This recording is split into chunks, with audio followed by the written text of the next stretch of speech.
Bien-aimé, c'est une joie. Et c'est un privilège. C'est un privilège de nous retrouver dans la maison de l'Éternel.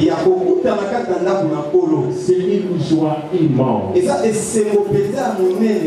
je bénis Dieu. Je bénis Dieu pour la femme qu'elle m'a donnée. Une femme d'adoration. Une femme adoratrice. Elle est agréable. Elle est agréable. Que le Seigneur soit loué. Bien-aimé, le ciel est ouvert. Le ciel est ouvert pour tout un chacun de nous. Je suis sûr et certain. Avec l'adoration qui vient de se passer. Non, le ciel est ouvert. Est-ce qu'on peut acclamer pour notre Seigneur?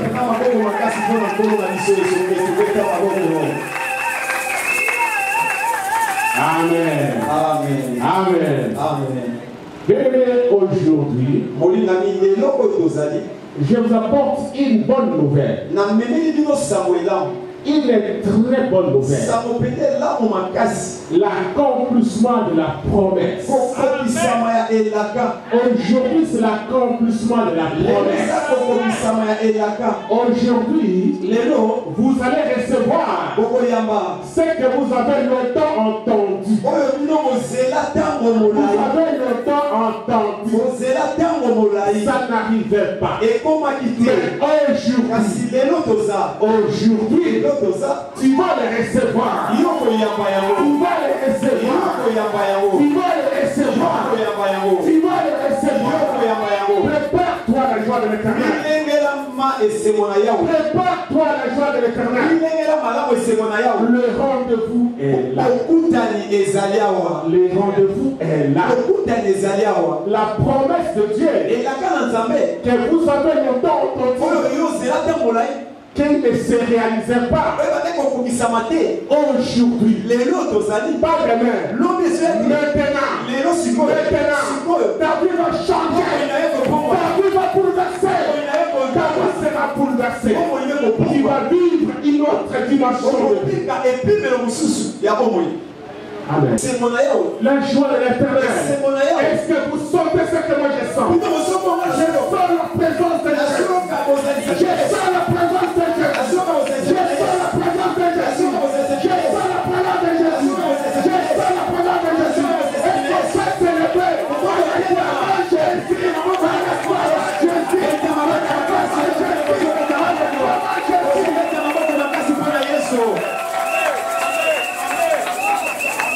Amen. Amen. Amen. Amen. Aujourd'hui, c'est le rendez-vous de l'époux et l'épouse.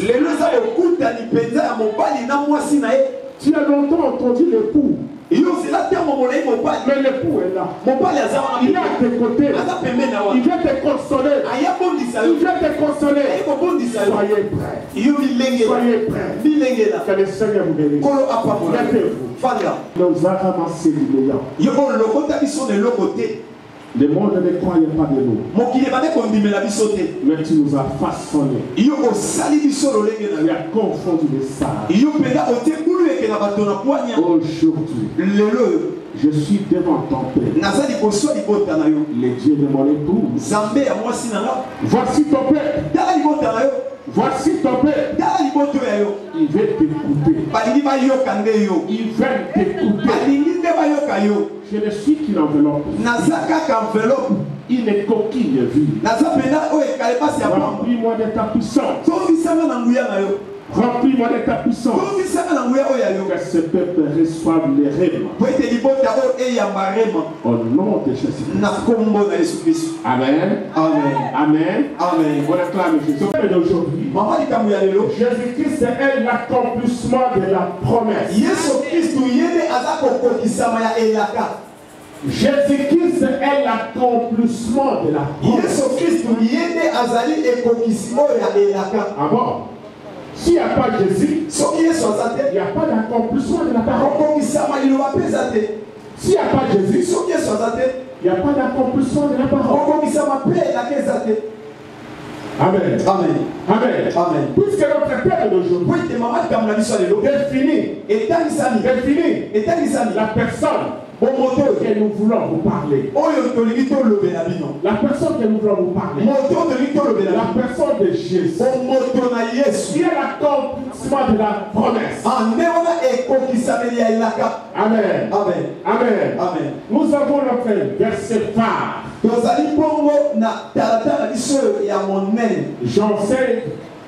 Jean chapitre 5, verset 21. Suivi de Jean 10. Vous pouvez le lire. Car, comme le Père ressuscite les morts et dans la vie, ainsi le Fils donne la vie à qui il veut. Amen. Nous rendons grâce à Dieu. Jean 10, 10. Le voleur ne vient que pour dérober, égorger et détruire. Moi, je suis venu afin que le brebis ait la vie et qu'elle soit dans l'abondance. Amen. Amen. Amen. Amen. Amen. Ce n'est pas tout le monde. Il rend la vie à qui il veut. Et c'est là son vouloir. Amen. Amen. Amen. Amen. La parole de Dieu dit clairement que Jésus-Christ est capable de donner la vie. Et cette vie en abondance. Jésus est l'unique. La seule personne. Le seul Dieu capable de nous donner la vie. Et cette vie en abondance. Est-ce que Jésus est ton ami? Marche-t-il avec Jésus? Est-ce que Jésus est ton compagnon? Qui es-tu? Puisque celui qui a la parole de Dieu, il change de position. Il change de position. Hier il était pauvre, aujourd'hui il devient riche. Hier il était célibataire, il s'est marié. Hier il était malade, il a la guérison instantanée. Qui es-tu? Comment te comportes-toi face à la parole de Dieu? Est-ce que tu es là pour culpabiliser les autres? Est-ce que tu es là pour justifier ton échec? Est-ce que tu es là pour justifier tes péchés? Si je ne réussis pas aujourd'hui, parce que quoi?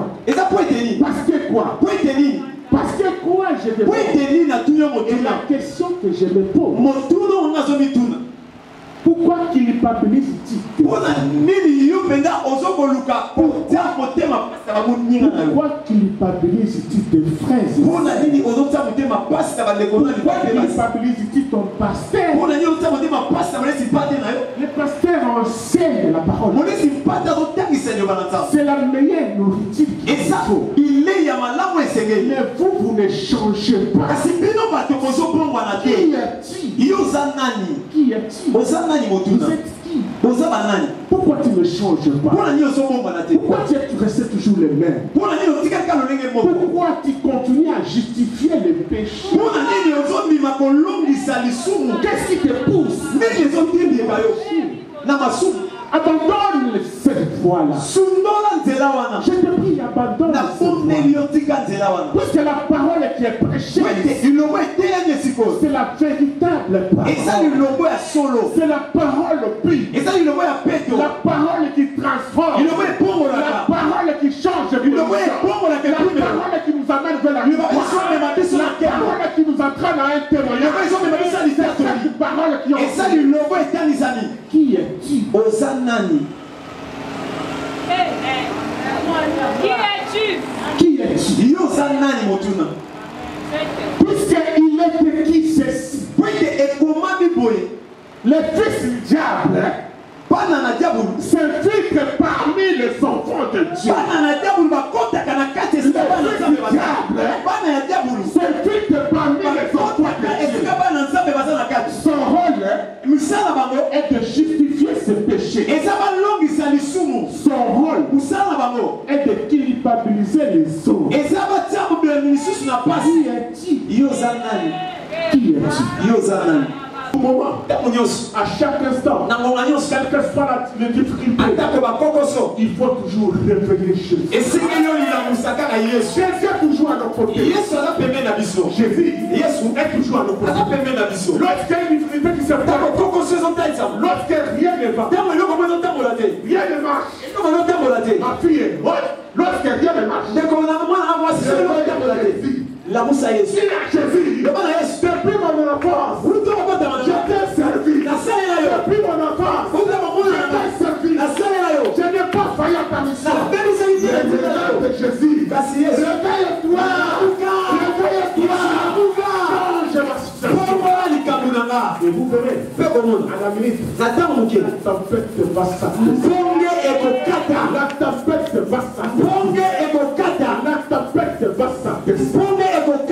Amen. Amen. Amen. Amen. Moi, votre papa. Papa Nabino. Aujourd'hui, vous me regardez. Vous vous dites, comme papa.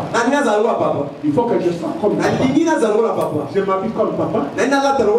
Je voyage comme papa. J'explique comme papa. Tu ne me connais pas. Tu ne connais pas. Tu ne connais pas le prix que moi vous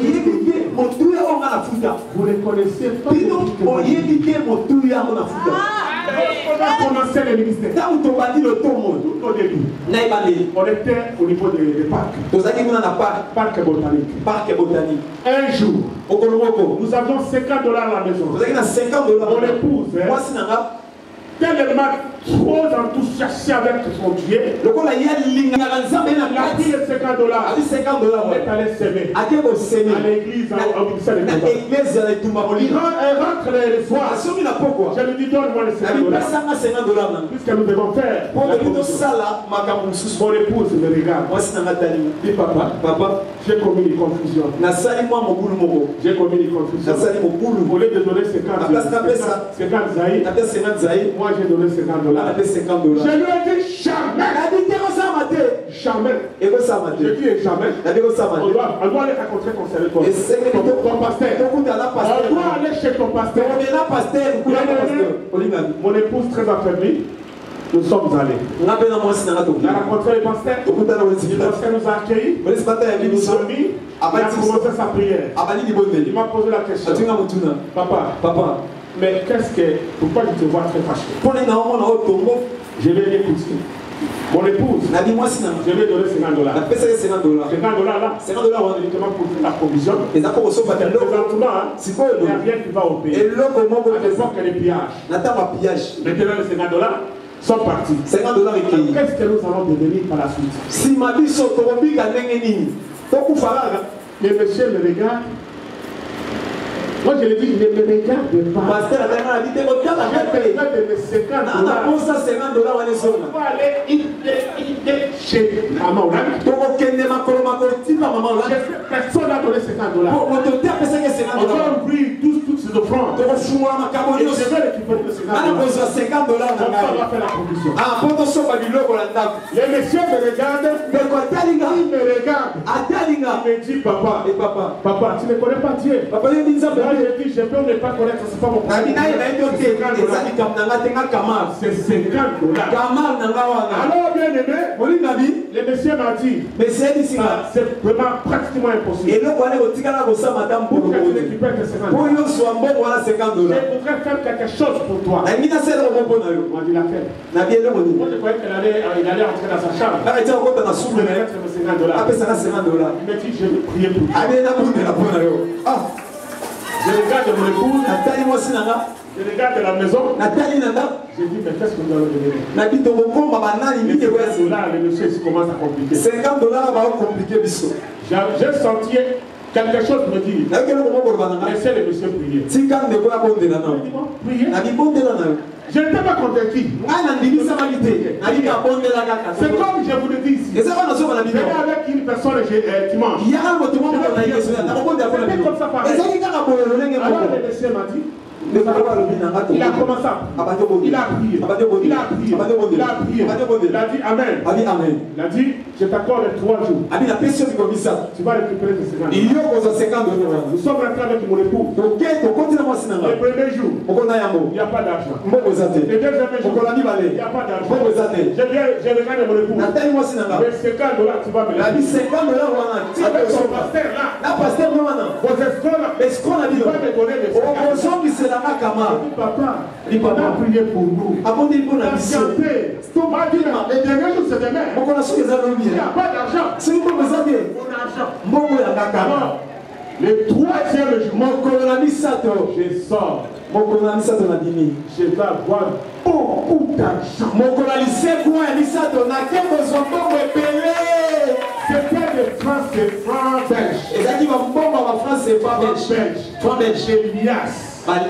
Lias de francs belges. Je vous dis beaucoup d'argent. Aujourd'hui, tu peux acheter 2-3 parcelles. Beaucoup d'argent. Je viens avec cet argent. Je viens en courant. Madame, regardez ton Dieu là. Ton Dieu là, vous savez beaucoup d'argent. Ton Dieu là, vous savez beaucoup d'argent.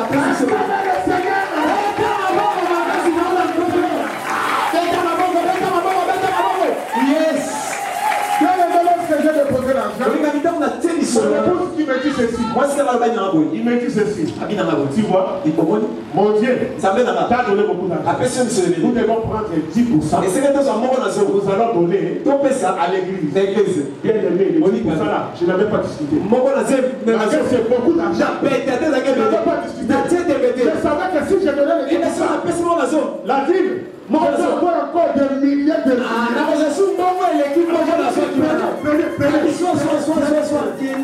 on n'a plus beaucoup d'argent. C'était l'argent sachet comme ça. Je suis sûr ce jour-là. J'étais l'unique personne. Qui avait amené beaucoup d'argent. Parce que c'est l'époque de pillage. Bien aimé, j'arrive avec cet argent. J'étais agité. Qui m'a pas on prie avec moi. J'ai compris pour que j'ai beaucoup d'argent.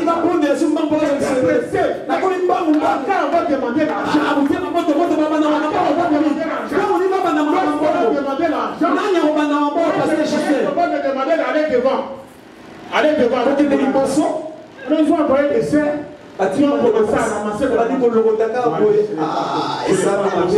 Moi j'ai voulu aller là. Pour montrer aux autres que j'ai beaucoup d'argent. Alors ça va. J'ai regardé mon tour. On a donné. On est parti. Bien aimé. Dieu a reçu l'argent. Mais les comportements que moi j'avais, Dieu ne pouvait pas me bénir. Dieu a vu que j'avais l'orgueil. Dieu a vu que je n'ai pas donné cet argent avec l'esprit de Dieu. J'avais donné cet argent sous l'orgueil. Je voulais que les autres voient.